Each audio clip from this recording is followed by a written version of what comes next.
Okay, all the folks at this first table are out using their talents to attract and keep talent here in St. Louis. So let's talk about what's working. I'll do introductions first, starting with Anthony Bartlett with STL Transplants. We'll learn more about that as we talk here tonight. Cliff Holtkamp, welcome back to the show from Washington University.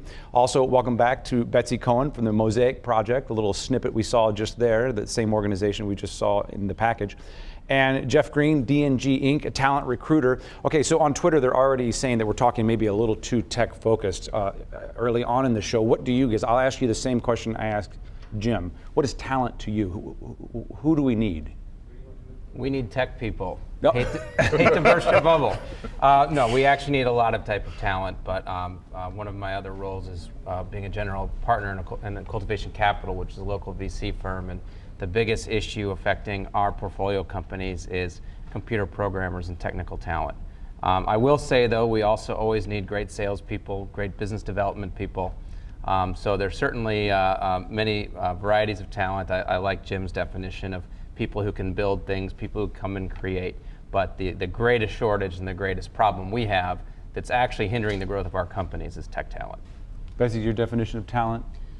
Well, particularly we're looking at foreign-born people who are authorized to work and ready to help create new businesses and expand the economic pie and the cultural pie here. So okay, so who do we need, and what do we need?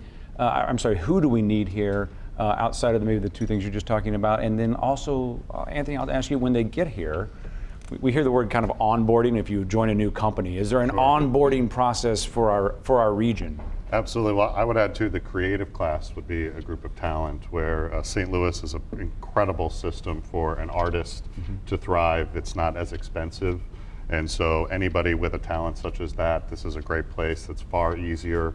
Say a graphic design, say any type of musician, anything of that nature. And I think St. Louis has a wonderful budding creative class.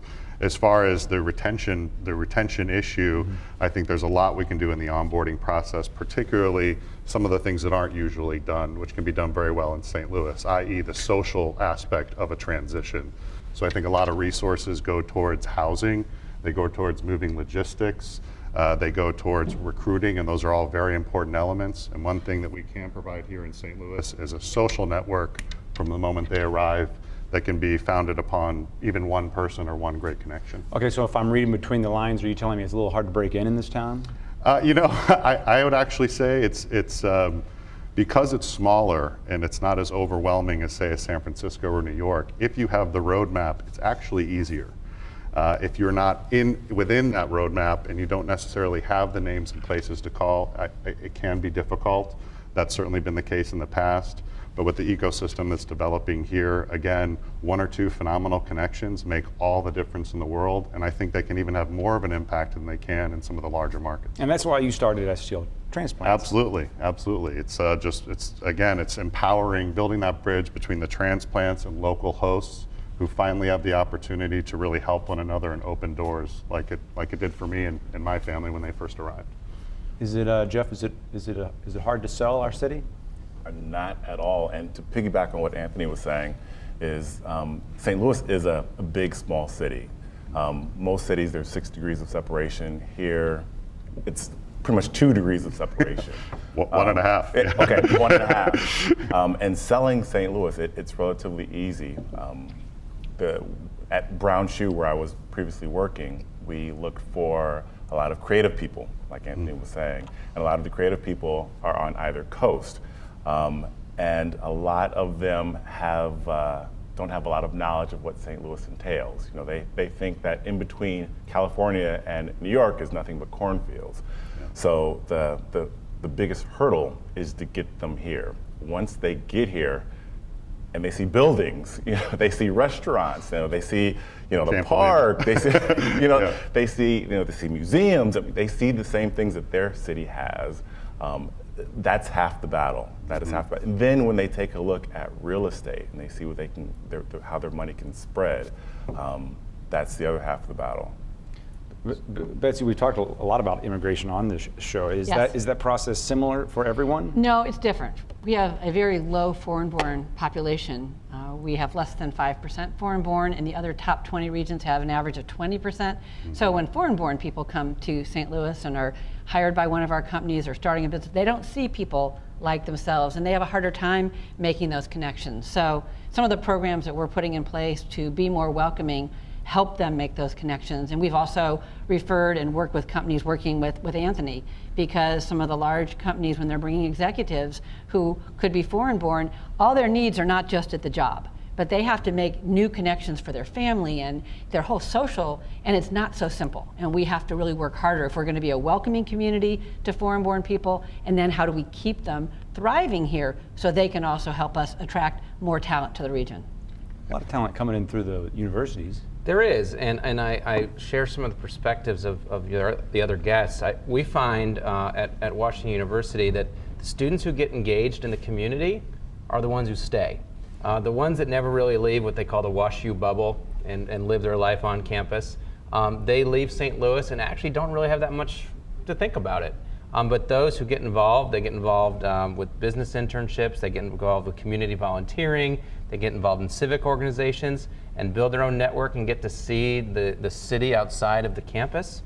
They love it here, and they're the ones who stay. So one of the things I love to do is to get my students engaged in the community every way I can, specifically in the entrepreneurship community.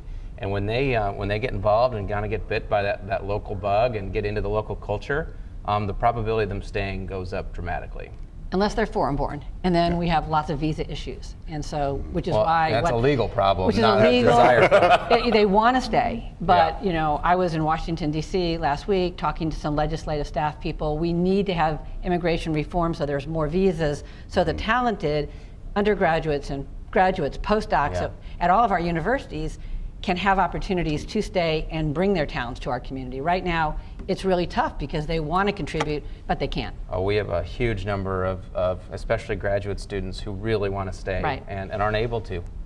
Yeah, and I to piggyback on that, I think that since the foreign-born population is smaller, there might not be as many families that speak the language as, say, somebody coming from Hong Kong or Germany or Brazil, but they are here. And what they need to be able to find, so their support network might be 2 or 3 people instead of a few hundred, but as long as they can utilize services that the Betsy's working on, and then we can find the appropriate host for them, they're able to find their way. But it certainly needs more.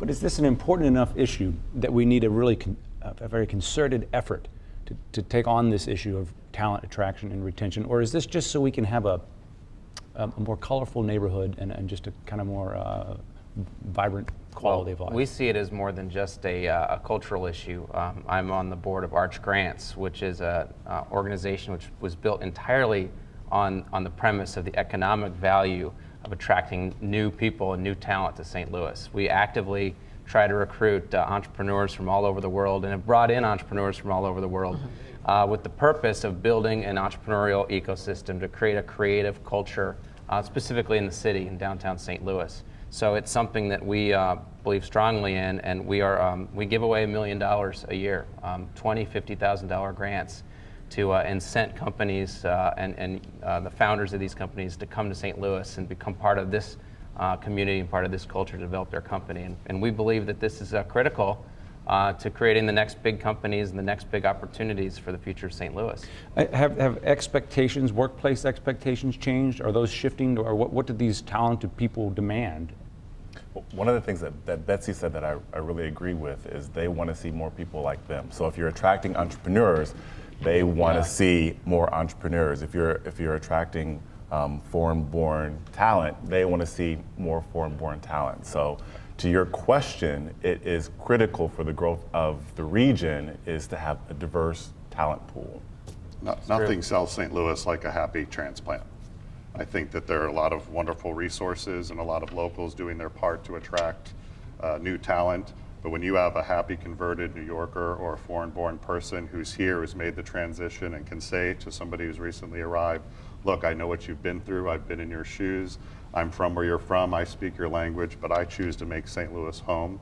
Here's why. That new person's paying attention. Right, and the word of mouth is huge. That's the Huge. best advertisement you can have. And we need that to overcome the fact that we have an aging population who's here, and we Yeah. have young people like my two sons, that have moved away. And so as we need to build in new talent here, it's going to make a more vibrant environment that will be more attractive to others. But the alternative is just an environment that would be shrinking and not an expanding economic, social, cultural mix that will be vibrant and make it better for people here today and better for the future that has to get created here. And I think one thing that we're starting to see is the 50 and under crowd, they're not moving for a paycheck anymore. They are moving because they want it to be cool, they want it to be vibrant, they want to see a culture, they want to know that they're going to have a life outside of work. And I think that that's something that we can provide, but it's something that we need to really push to the forefront and let them know this is a great place outside of the office too. Yeah, being complacent it won't do it. Yeah, we have to won't be, do it. as a region, we have to be more aggressive and intentional at being welcoming for all kinds of people and talent, because that's what it's going to take. Betsy, we'll leave it there.